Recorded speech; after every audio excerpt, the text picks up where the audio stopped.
happened, but that kind of thing can occur. And my heart goes out to Bill Lawrence, who is still recovering from his fall. And his was down a part of a flight of stairs. Can't imagine. Mine was out front, in front of the whole neighborhood. You know, just went out to get the mail. Next thing I knew, I was flat on the pavement. And it's very unforgiving. Tough moment. And I'll tell you, I am grateful that I did not suffer a concussion, but landed directly on my nose, which I guess was a little bit of a cushion, the way the doctor put it. And I guess I have now a deviated septum. You know what that is? That cartilage inside here is a septum, and up there it's kind of boogered up. It's probably not a good choice of words for that, but messed up in there. Anyway, I can't tell it. I can breathe out of both nostrils, so I'm grateful for that. And it could have been so much worse. Never went unconscious.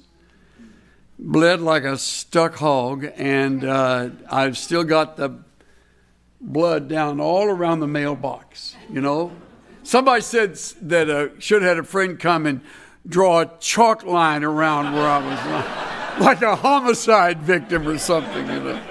I have real weird friends that think like that. Anyway, back to be with you, and I am grateful that I went through that and was able to come out on the other side with no loss of memory and no lingering difficulty, as best I can tell. I want to take you back 50 years today. In light of what today is, it occurred to me it would be appropriate to address this subject that is on everybody's mind, at least for a little bit of today, since today is what it is. And when I go back 50 years, that would be 1967. In the world of athletics, that was around the era that more and more of the black athletes were breaking into the professional game of football. And it so happened that one of the finest of all running backs that ever played the game was at that time playing for the Chicago Bears. His name was Gale Sayers. If you love football like I do, and if you follow the game, you know that he sort of took the athletic world by storm. In my opinion, still one of the greatest that ever played as a running back, and he played his years for Chicago. Playing alongside Gale Sayers was a man named Brian Piccolo. Brian and Gale Sayers roomed together back when that was also unheard of. And they became fast friends, the closest of friends. In fact, a movie was made of that relationship, and a song followed it named Brian's Song. Now, some of you are connecting with it a little better. Right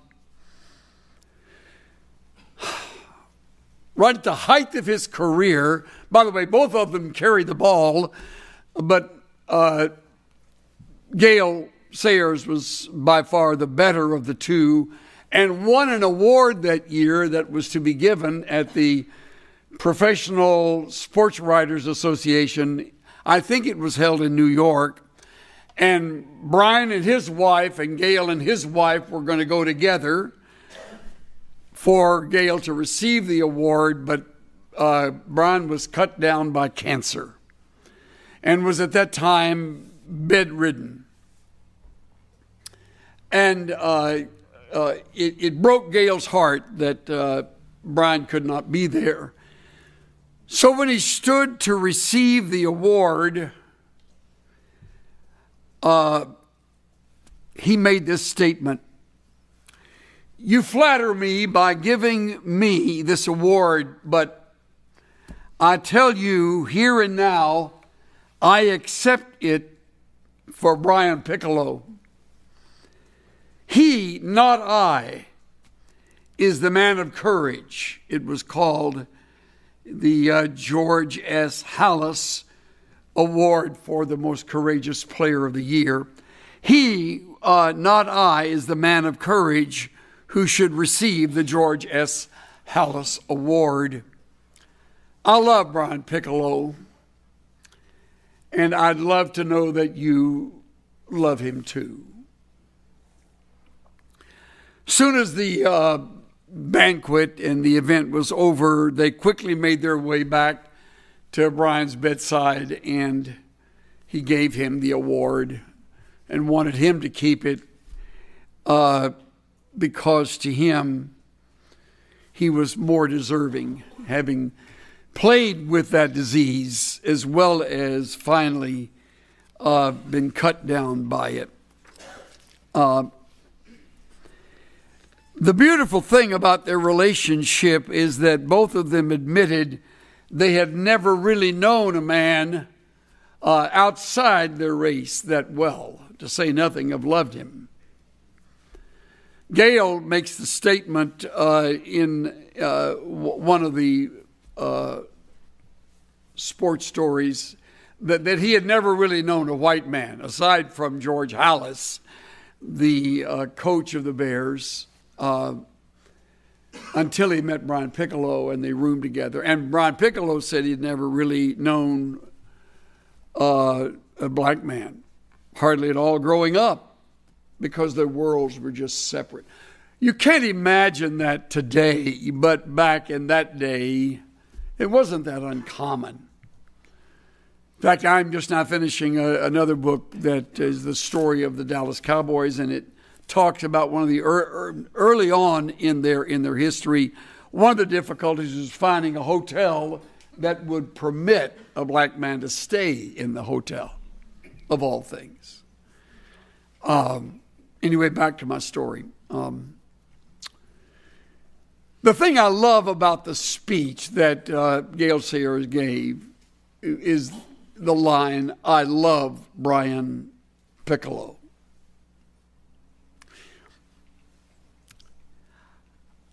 I especially like that because I rarely hear a man say that regarding another man. It's difficult enough to get a man to say that regarding a woman using the first person singular pronoun. I love you.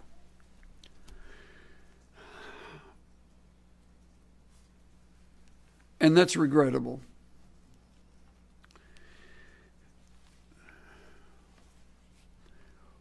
When I first heard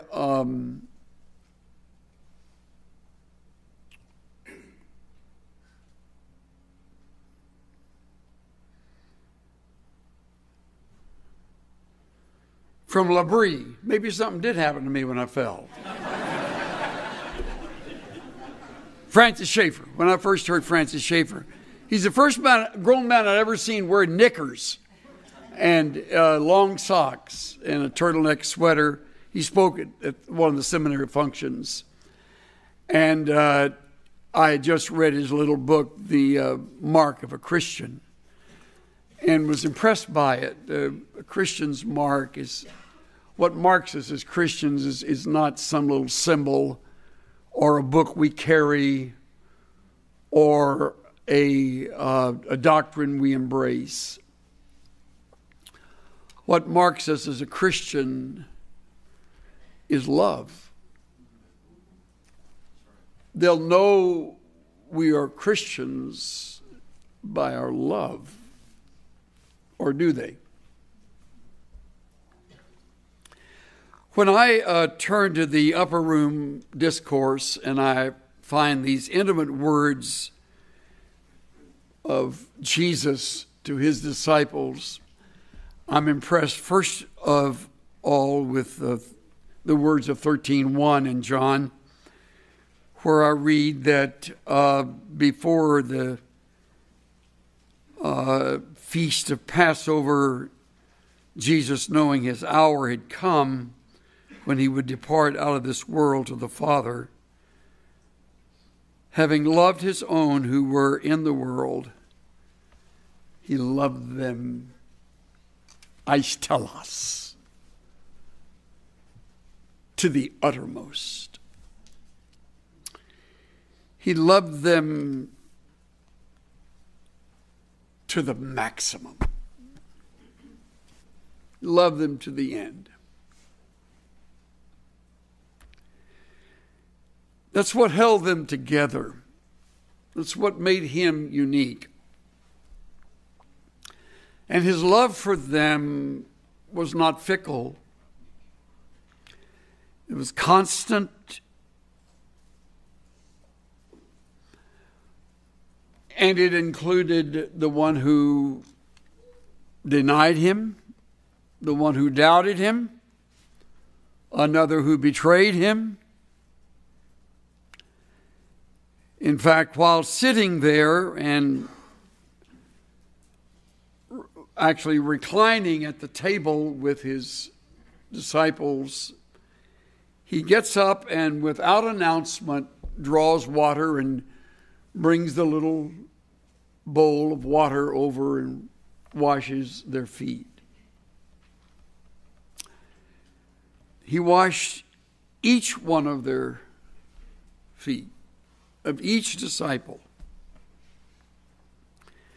And we read in verse 12, when he had washed their feet and taken his garment and reclined at the table again, he said, "You know what I've done to you?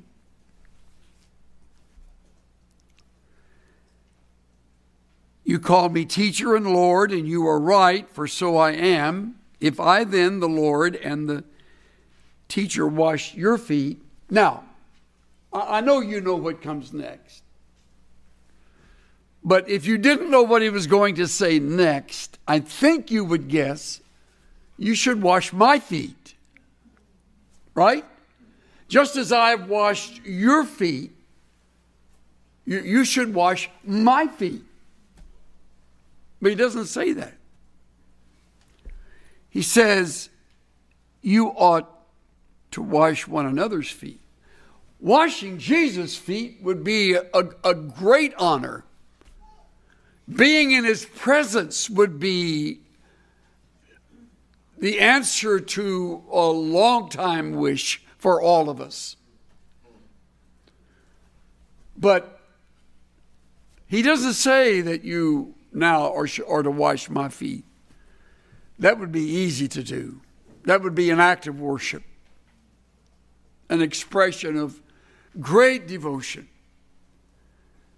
But to wash one another's feet. He sort of turns the tables on the subject of love a little later on when he says toward the end of that chapter, verse 34, "A new commandment I give to you. Mandatum novum," reads the Vulgate. A new mandate. And it isn't that you love God. It isn't that you love Jesus. That's not the new commandment. There's nothing new about that. That goes all the way back to Deuteronomy 6.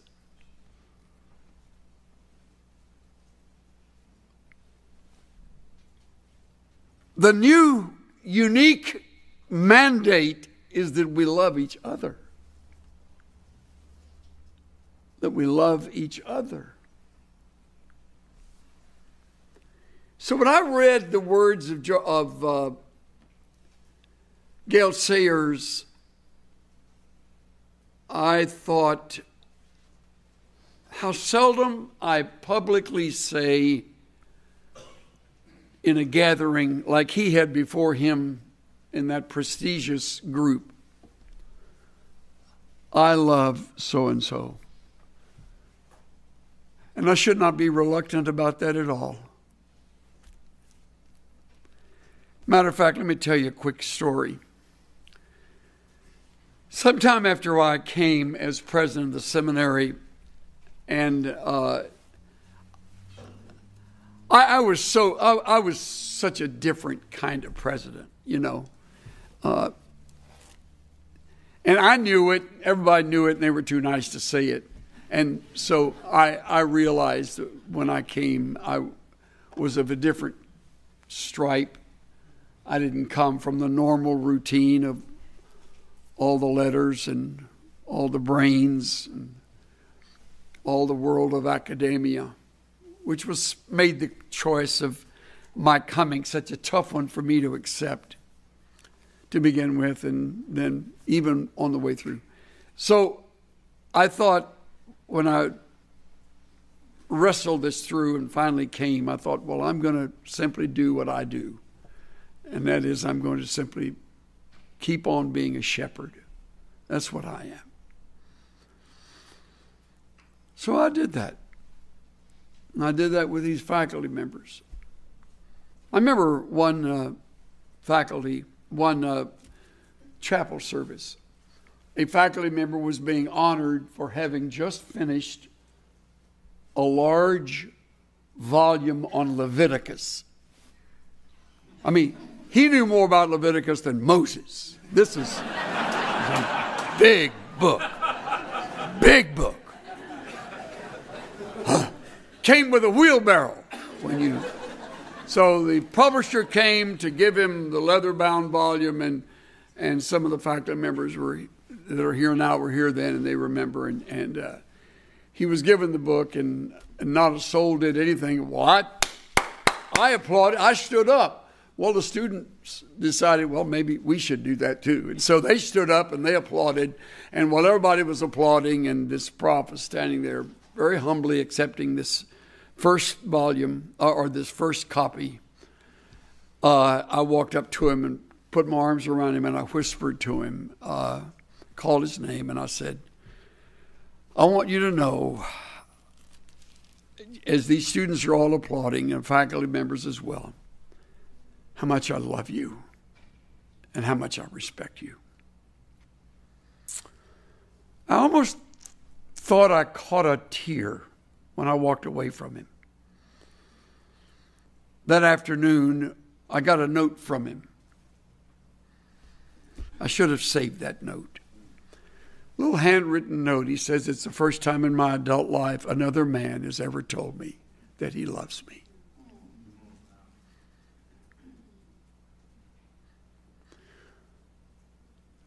This is one brilliant prof. This is one capable individual. One fine author that's never been told, I love you. Now, this may be way below your interest level, and if it is, I'm sorry, because you're missing something really important. You're missing the mandatum novum.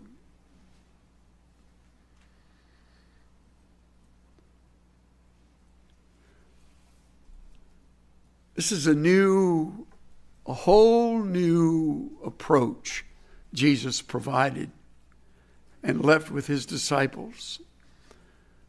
They're to love one another. And that would hold them close to one another. And they would need that. Who knows how long those simple words of mine, I had hardly given a second thought to saying. By then I was saying that to every chance I got, to every faculty member I'd be with and every student I'd be around.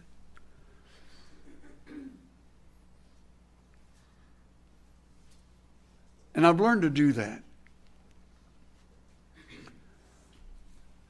I tell it to our elders at our church.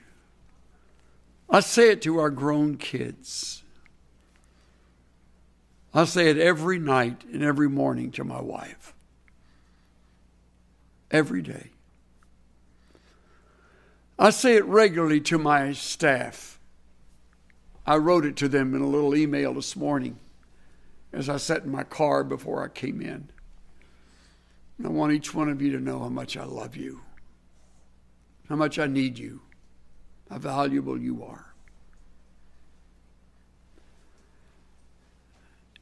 Even as I have loved you, that you love one another. And here's why we are able to sing it. By this all will know that you're my disciples, your love for one another. Years ago, we had a wonderful rally at Willow Creek Church up in South Barrington, Illinois. And it was an Insight for Living gathering, and it was just great. The place was just packed. The place was just electric. In fact, it was the only place I've ever been where they did a wave. We broke a cable in the balcony. They were doing this wave. I heard this bang. And I thought, God, somebody's shooting at us up there. And Bill wrote me later and he said, you broke a cable. What did you guys do? And I wrote back and I said, we'll be glad to pay. No, he says, we don't worry, but what were you doing to break a cable? I said, well, they were doing a wave. I don't know why. I don't know why they were doing a wave. Anyway, we had a wonderful evening. It was just alive and fun. And it's just a lot of delightful time. Afterwards, we went to a little restaurant and just all of us who had been a part of the program, and some from the church and some from the gathering, and all of us from IFL staff were there. And the waitress who had been so patient with us, and we were eating, yeah, I'll take another Coke, yep, that's right. Could you bring some more fries and just serve anybody? She said, are y'all Creekers? Creekers. I thought, what is a Creeker? She said, that's what all of us who serve the table call those people that go to that funny church over there. Isn't that a Creek church? I said, well, it's named Willow Creek. Yeah, Creekers. Are y'all Creekers? Oh. No, well, we're kind of temporary Creekers, I told her. We're in and out Creekers. But I wonder how long it would have taken her to know that we were Christians. I wonder if anybody was kind enough to really express to her real gratitude for her patience with us. And on I could go.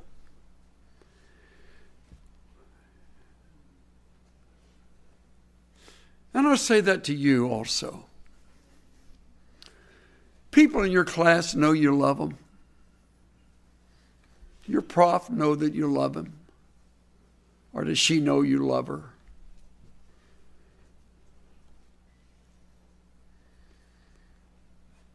Your children hearing that from you regularly, so that if you died this afternoon, suddenly that would be a memory they would have ringing in their ears. I remember last words.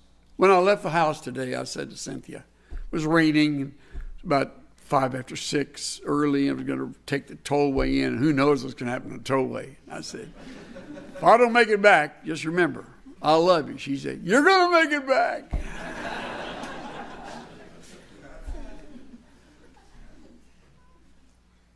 I love her.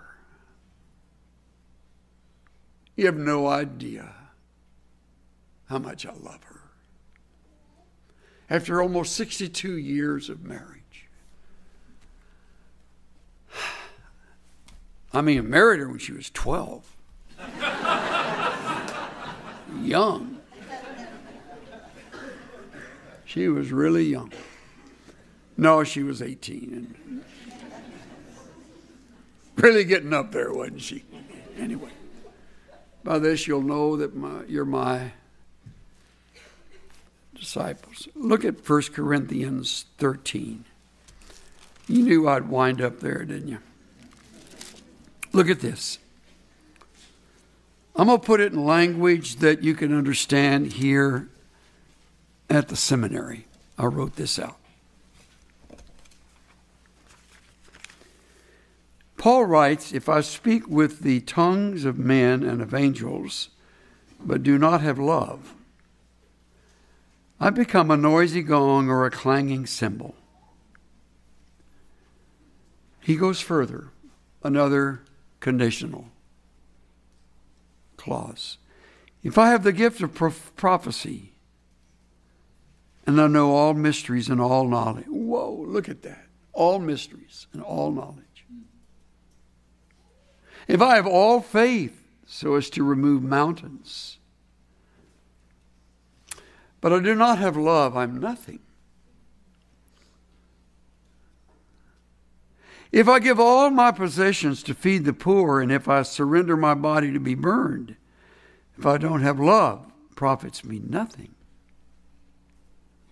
Nothing. Then he goes further into it. Here's my paraphrase for you. If I'm the best preacher in my graduating class, and ultimately win the Harry A. Ironside Award for expository preaching, but I lack a heart of love, my impressive sermon falls flat. And so will all my sermons until my love changes. If I'm intellectually exceptional, linguistically gifted, and theologically astute, so much so that I will graduate 3.8, top of my class, and have already been accepted at one of the more prestigious universities as a doctoral student, but I score low marks on love, I'm on my way to failure. Undeserving of anyone's admiration. If I plan to go to one of the more rigorous and challenging mission fields, strong in faith and unswerving in confidence, unintimidated by the hardships I will surely face, and I don't love those with whom I work, I'll soon be a dropout.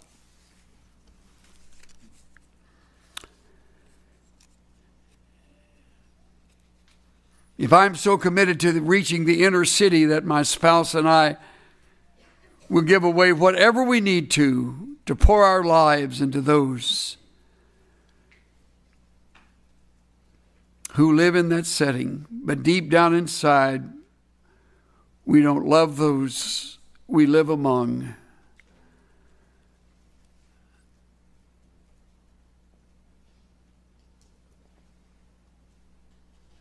We will have little ministry that will last.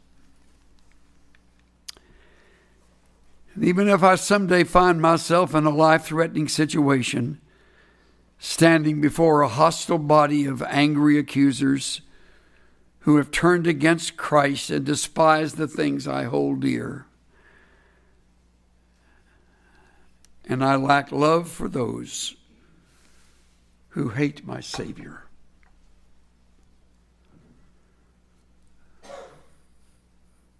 no rewards await me. See, we're not talking about a nice option here. We're talking about an essential ingredient. And there's no course on it. There's no grade you're going to get from any teacher to let you know how you're doing in your love life. But you know.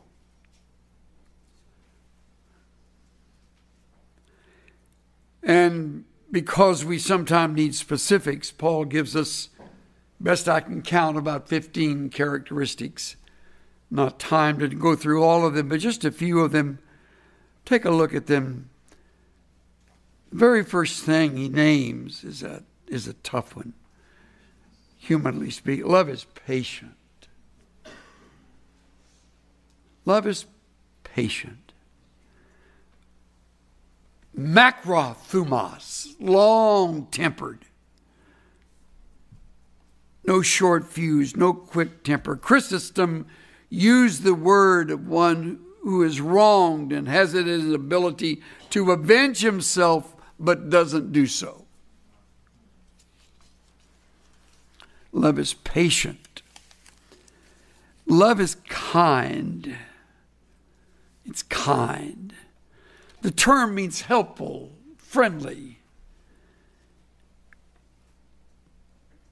being free of petty and critical spirit. It's used for wine that is aged and has become mellow. It's used of Christ's yoke, translated easy. Love is kind. Love is not jealous.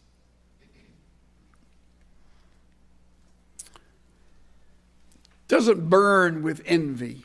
Boy, that's a battle in ministry, is envy. You'll just fight it all the way through school, and then you get into an area where somebody is a larger church than you do, or is a larger crowd than you draw, and or maybe outstrips you in an area, and if you're not careful, you'll envy that person.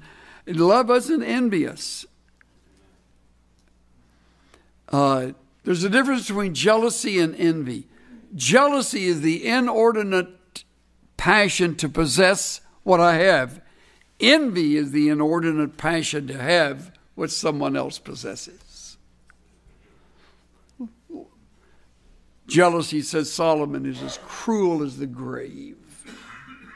I used to be the most jealous person you can imagine when I first was cultivating a relationship with Cynthia. It's true. I'm ashamed of myself for that jealousy. I had no reason to be. And she finally said to me, if this keeps up, we're through. I can't live with this. I married a couple one time, and the guy was so jealous that every morning he checked the odometer on her car. And you know where I'm going with this. And when he came in the evening, he checked the odometer again. And he said, you drove 12.8 miles a day. Where'd you go? And she would say, well, I went to the store. He said, that's only 4.2 miles. So where'd you go the other? That marriage didn't last. The result of jealousy and of envy is a horrible thing. And by the way, love doesn't brag and is not arrogant. Arrogance is what we are. Bragging is what we do. It's neither. If love is preeminent, neither one is of interest to you. You don't get caught up in either one. And it doesn't act unbecomingly. It isn't rude or crude. It isn't discourteous. Love prompts a gracious charm. By the way, being right doesn't give us the right to be ugly. Amen. And you'll be right because you've trained here. You'll be right theologically most of the time. And that doesn't ever give you the right to be ugly. So watch that. Love will keep you from being ugly about it. It'll give you patience with those that aren't right. You'll discern the wrong, but you won't land on them with both feet. Unload the truck on them. Love does not act unbecoming. It doesn't seek its own, meaning its own rights, its own way, its own interests. Lenski writes, selfishness lies at the root of 1,000 evils. Between rich and poor, between capital and labor, nation and nation, one man and another, church member and church member. Cure selfishness, he says. Deal with selfishness, and you plant a garden of Eden. Love is not provoked, meaning it doesn't fly off at the handle. Enraged with outbursts of anger. It doesn't do that. It's not love. I love this one. It doesn't take into account a wrong suffered. Isn't that good? Benjamin Franklin said, right injuries in dust, benefits in marble. Zodiades, love does not permit the evil flung at us to become embedded in our memories. Love does not allow the mind to become a depository for unexpressed resentments. People will say the ugliest things, and in ministry, you have to be able to let that go. Every week, I let something go. Literally, every week. I receive something in writing, or I hear something and I have to let it go. Just let it go. It's okay. I didn't always do that, and that's a long battle to fight. Love doesn't take into account a wrong suffered. Doesn't rejoice in unrighteousness. It rejoices with truth. I love this one. It's kind of a wrap up. Love bears all things, believes all things, hopes all things, endures all things. Listen to Alfred Plummer's wrap up. When love has no evidence, it believes the best. When evidence is adverse, it hopes for the best. When hopes are repeatedly disappointed, it still courageously waits. Isn't that a great statement? This kind of love never fails.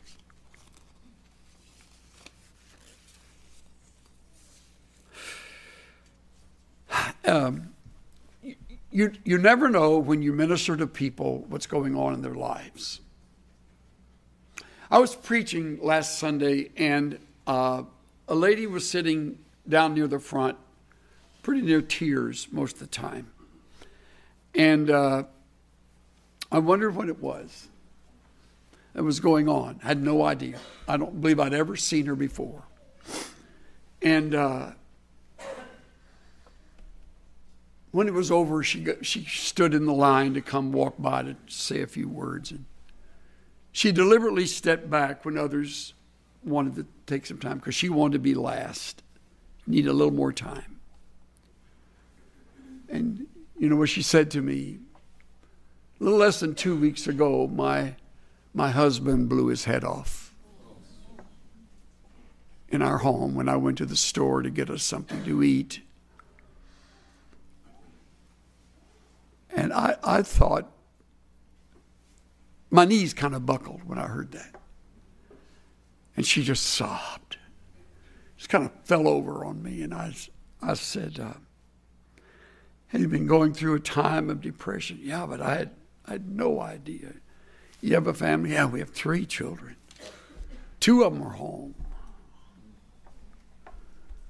That woman sat in this church service, and one of our men had buried her husband, and he had gone through all of that grief, and I had not known about it. And she said to me, she said, I just want to thank you today that when you said some things that could have been real strong, that you said them kindly. And I kind of teared up, and she said, you'll never know what that meant to me. Said, I don't know where this is all going to lead, but my whole life has kind of come unglued. She needs a lot of love. And several of our staff are coming around her now and helping her back on her feet. You never know. As I look into your faces, I cannot tell your story. But I know this. You need a lot of love. This is a tough school. I understand that. Ministry's tough. If this were easy, you wouldn't be grateful for the degree you earn at the end of the course. But it's tough. Life's tough. Ministry's tough. And love is there like oil to just make those gears move smoothly.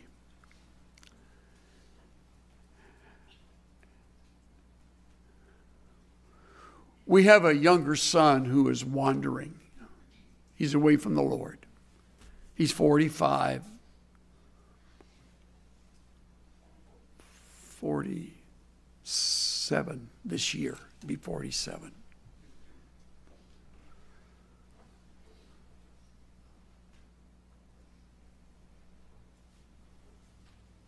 He and his wife chose to live a long ways away.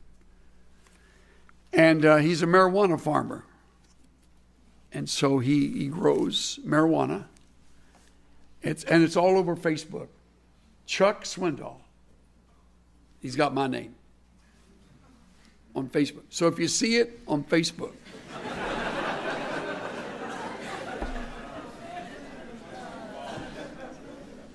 it's okay. I've had people ask in the church, ask me if that bothers me, and I said, you know, when you love a son like I love him, no. But I pray constantly. There's not a night when we hit the pillow at night, that we don't talk to each other about our Chuck. But you know what's beautiful? Scout's honor. Every email he sends me ends with, I love you, Dad. Isn't that great? He's the only marijuana farmer I know.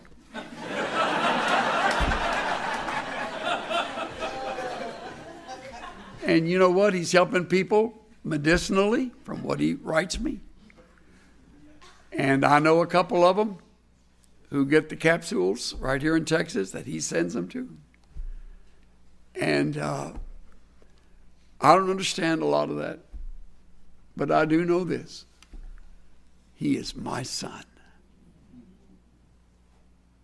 And I will love him till the last breath I take. And I pray that he will return to the Lord and love him like he was raised to love him. It's taken us a long time to get out of the feeling that we caused this, or somehow we're the reason for it. And he, of course, is quick to say, you didn't cause anything. So he has a son that's getting out of the Marine Corps next month. We're going to all go to the graduation from boot camp. The very place where I was graduating 60 years ago. Going to return, and I'm going to see my grandson as he begins his years in the Corps. And I get to be with the man and his wife that we love. Because of love, we can't wait to be with them. Does that make sense? Yeah. And because of love, we believe that God will someday draw him back to himself. We pray that that will be true.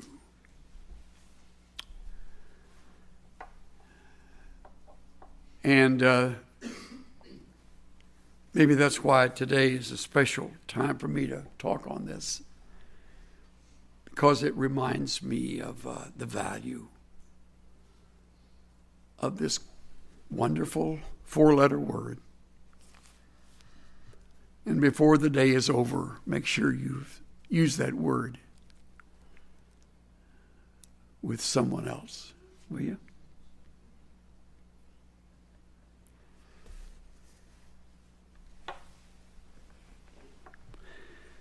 Thank you, Father, for your